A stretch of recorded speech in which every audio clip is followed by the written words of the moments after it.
घाईपेक्षा प्रकाशानं मला जाणवली एक बाब तुमच्या सगळ्यांच्या निदर्शन आणून देऊ इच्छितो की या वयामध्ये आजच्या घडीला आज मुलं वाढदिवस काय पद्धतीने साजरे करत आहात मी नावाने सांगण्याची आवश्यकता नाही.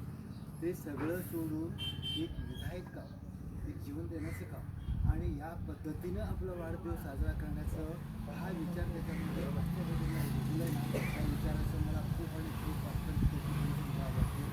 आणि एक की तिथं ते सगळं काम करत असताना नुसतं थांबलो तिथून वास्तविक सुरू म्हणून मला असं वाटलं की मला आनंद याचा आहे.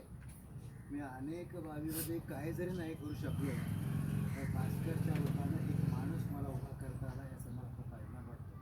आणि याच पद्धतीचं कार्य या मुलाच्या वयात जी मुलं आहेत त्यांना असं वाटलं पाहिजे की टी जे वेगवेगळ्या प्रकारचे गाणं, वेगळ्या प्रकारचे कार्यक्रम कमी खर्च करण्यापेक्षा अशा प्रकारचे कार्यक्रम घेतल्यामुळं एक नवीन पायंडा पडेल, विधायक काम होईल आणि लोकांच्या समाजासाठी आपण उत्साही होण्याचं एक वेगळं समाधान मिळेल. अशा पद्धतीचं तुला मी खूप खूप मनापासून वाढदिवस शुभेच्छा देतो.